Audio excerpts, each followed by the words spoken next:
Hello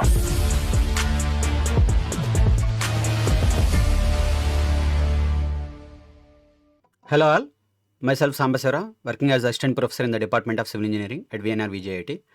I welcome you all to the lecture series on highway geometric design.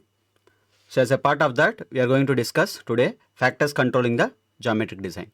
So if you look into the definition of geometric design is a part of highway engineering which is going to deal with the dimensions and layout of visible features. So it is mostly going to discuss regarding the physical elements that are present on a highway. Like it might be the width of the carriageway or roadway or extra widening or super elevation, length of the horizontal curve, length of the vertical curve. It is going to speak only in terms of physical dimensions. So that is what it has been mentioned over here. Dealing with the dimensions and layout of visible features such as its horizontal and vertical alignment, cross-sectional elements, side distance. So ultimately to provide safe, efficient and comfortable movement of traffic given under given terrain, traffic and environmental conditions. So that is the main purpose of geometric design. Simply you can remember it as it is a part of highway engineering which deals with the physical elements. That is regarding the geometric design. And if you look into the objectives of geometric design, it is nothing but provide efficiency in traffic operations. So it has to provide efficiency in traffic operations, and it also has to provide maximum safety at reasonable or minimal cost. So that is one of the objectives, and ultimately to minimize the environmental impacts. So this is the objectives of geometric design. So in order to discuss regarding the geometric design, first we have to look into what are the various factors that are controlling the geometric design, or various factors which are affecting the geometric design. The first and the foremost factor which is going to control the geometric design is topography, and followed by design speed is also going to affect the geometric design, followed by traffic characteristics, road user characteristics and vehicle characteristics. So coming to topography, the first factor which is controlling the geometric design. So if you look into the definition of topography, it is nothing but the existing profile of ground. The existing profile of ground is simply called as topography. For example, you have taken any area like this, okay, and the ground level is like this. Okay, so this, just if you look into that, okay, if you look into the surface of that field or the area, so the existing profile, however it is present as it is, so this is said to be the simply the topography. Okay, so based on this, the topography of any area, okay, is going to be divided into four type of terrains. The first one is nothing but plain terrain, okay, which is having a cross slope of 0 to 10%. So this is percentage over here. Okay, it is going to have 0 to 10% cross slope, and rolling terrain is going to have cross slope of 10 to 25% as recommended by code, and mountainous terrain is going to have a cross slope of 25 to 60%, and steep terrain is going to have a cross slope greater than 60%. Okay, before that you need to understand what is cross slope. Okay, if there is a terrain over here, there is a topography of some particular land present over here. So if I am moving along the horizontal direction, okay, and there is some rise or fall, in this particular case it is rise. There is a particular rise or fall in this case. Okay, so this vertical divided by this, let it be V, and let this be horizontal be H. And if I divide the ratio of V by H, so you are going to get some particular value multiplied by 100. So that is nothing but cross slope. So based on this cross slope of this particular area, okay, you are going to tell what is the kind of terrain you are going to have. Okay, so based on that percentages, you are going to divide that terrain into four conditions. The first one is cross slope, plain terrain, which is having a minimal cross slope of 0 to 10%. So for example, I can explain this with some other diagram. Okay, so like this. So let me assume that I have traveled for 100 meters in the horizontal direction. Okay, and there is a rise of 10 meter. So this particular terrain, which is nothing but 10 divided by 100 into 100, which is nothing but 10%. Okay, in this condition the cross slope is 0%, and at this junction the cross slope is nothing but 10%. At this junction it is 0, and at this junction it is 10.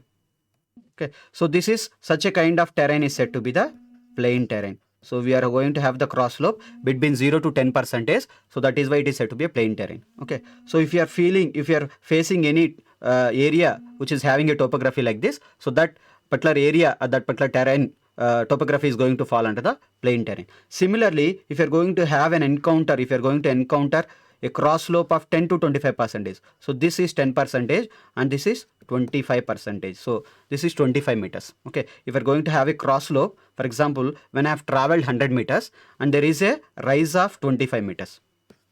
There is a rise of 25 meters, 25 by divided by 100 into 100, which is nothing but 25%. So this is 25% line and this is 10% line. Particularly if your terrain, if your topography is falling under this region, so this kind of terrain is said to be the rolling terrain. Only from here to here, from this particular region to this particular region. So only this region is said to be the rolling terrain. Okay. Similarly, if you extend this like this and here up to here, from 0 to if you go up to a height of 60 meters over here, then your cross slope will be 60 divided by 100, which is nothing but 60%. So therefore, when you are having a cross slope of 25 to 60%, this is said to be mountainous terrain. This is said to be the mountainous terrain. Okay, or else you can also call it as hilly terrain, and followed by anything beyond 60 meters. That is nothing but when you have traveled 100 meters in the horizontal direction and there is a rise by more than 60 meters, or it can go more than 100 meters also. The cross slope can even be greater than 100%. So any particular area which is having a cross slope of more than 60%, so that is said to be the hilly terrain, which is nothing but the steep terrain that we are having for any topographical condition. So this you have to remember, including the values. So there are basically any topography of any given area can be divided into 4 terrains. The first one is plain terrain with a cross slope of 0 to 10%, followed by rolling terrain, 10 to 25% of cross slope, and then mountainous terrain where you are going to have a cross slope of 25 to 60%, followed by the steep terrain when you are going to have a cross slope greater than 60%. So these are the different types of terrains which you need to remember, because these terrains are very, very important for designing your highways. Okay, so now you students have to comment what is this by judgment, what is the type of terrains present in this particular figure A and this particular figure in comment section. Okay, next one, the other factor which is going to control the geometric design is nothing but design speed. The definition is like this. So it is defined as a maximum speed at which an individual vehicle can travel safely on the highway. So the speed range at which the vehicle can travel safely on the given highway, such a kind of speed is said to be the design speed. There is a range for design speed. That range will be divided as, this is high range, so that is nothing but ruling design speed. This higher value will be ruling design speed and the lower value will be minimum design speed. So this is the type of road or classification of road. So this is road type. We have national highways and state highways, the superior quality of the roads, followed by major district roads, MDR, and ODR, other district roads, and the village roads. And here we are going to have different type of terrains. So this is nothing but plain terrain, and this is nothing but the rolling terrain, and this is nothing but the mountainous terrain, and this is nothing but the last terrain, which is nothing but the steep terrain. Okay, so these are the different types of design speeds which are available. First one is plain terrain, followed by rolling terrain, mountainous terrain, and steepy terrain. So in each and every particular terrain, we are going to have a range of speed, the range of design speed, the higher value being called as ruling design speed and the lower value being called as minimum design speed. So this is what, so as you go along the higher values of terrains, your speeds are going to be reduced. That is one thing you have to observe in this particular table. At the same time, you go towards the inferior quality of the roads or lesser the quality of the roads or the type of the roads. So again, your design speeds are going to be reduced. So the left corner of this table is going to have higher speeds, which is nothing but superior quality of the roads as well as the plain terrain. And if you go towards the right bottom corner, you are going to have lesser speeds. So because you are going to the inferior quality of the roads, along with you are going to end up with a steep terrains. So this is one table you have to look into, as well as you also have to remember at least one particular series of values for particularly for for national highway and state highway. In some of the questions, they will not be giving the particular design speed. So you have to take the design speed based on the type of the national highway. If he has mentioned it has to be national highway and a rolling terrain. So for which you need to remember the values. So the design speed values are 100 to 80, 80 to 65, 50 to 40, 40 to 30. If possible, it is advantage if you can remember the second row also.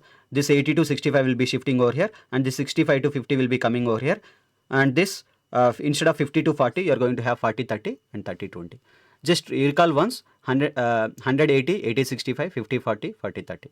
And followed by 80, 65 and 65, 50, 40, 30, 30, 20. So at least it would be very helpful if you can remember these values in the design speed table. So this design speed is an important factor that affects the geometric design. It is going to affect the side distances, which we will discuss in the subsequent lectures, along with the length of the horizontal curves, vertical curves. And there are other factors which are also controlling the geometric design. Among them, one is nothing but traffic characteristics, in which we are going to discuss about traffic volume. Traffic volume by definition is nothing but the number of vehicles crossing a particular section. You are standing at this particular section. The number of vehicles crossing a particular section over a period of time, which will be generally taken it as to be 1 hour. So like that, we are going to count the number of vehicles per 1 hour, and that is expressed as traffic volume.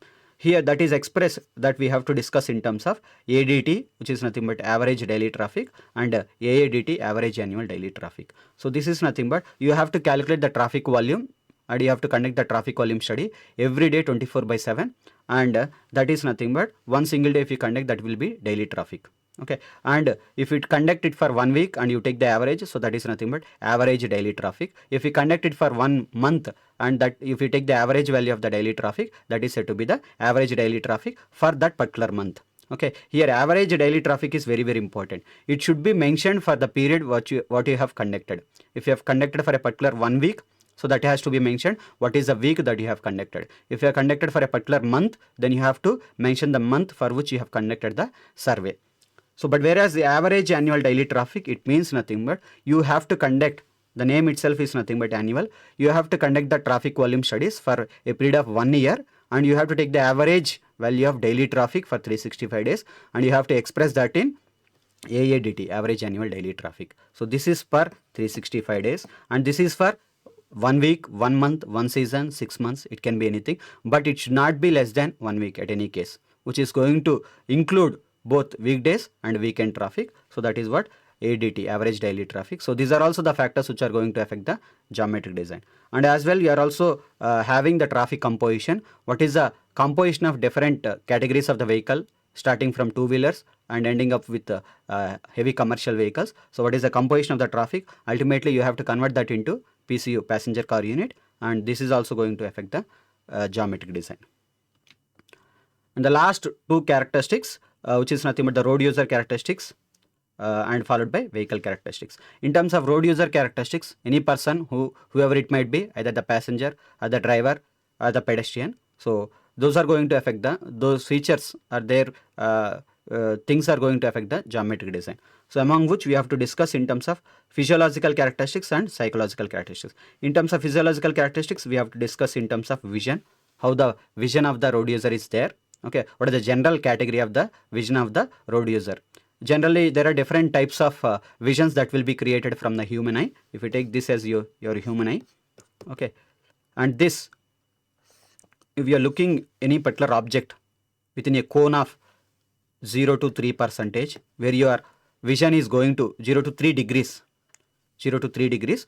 If you are focusing your vision on particularly 0 to 3 degrees originating from your eye, so that type of vision is said to be clear cone of vision. But if you are just increasing your vision from 3 to 12 degrees, so already this is 3 degrees, and if you are increasing it from 3 to 12 degrees, that is nothing but actual cone of vision.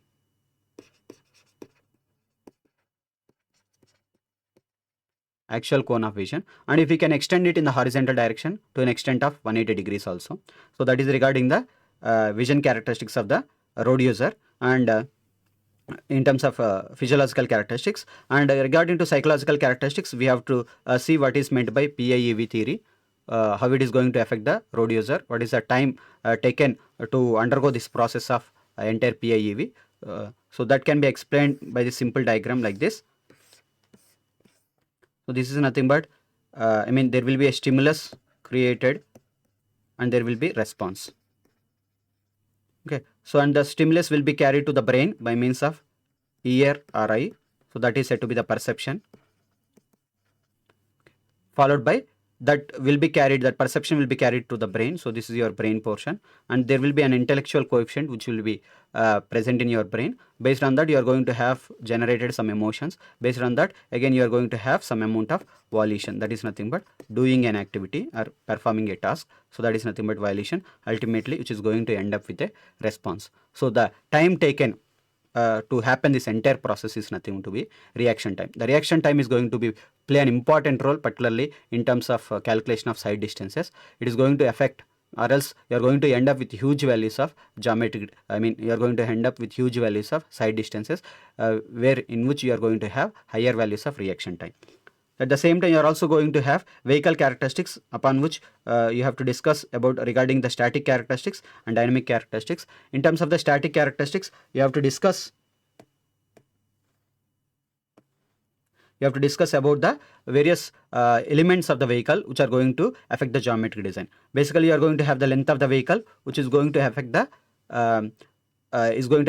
turning radius, particularly on curves. Wherever you are having this length of the vehicle is going to affect the turning radius of the curve. If you are going to have the longer length of the vehicle, then you need to provide a higher turning radius. So that is how it is going to affect. And width of the vehicle is going to obviously going to affect the width of the carriageway.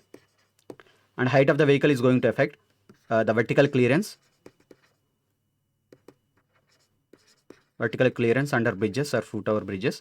And these are the different static characteristics. And also you have to look into what are the vehicle characteristics in terms of dynamic, like acceleration, deceleration characteristics of the vehicle, or powering characteristics, or the steering ability of the vehicles in terms of vehicle characteristics.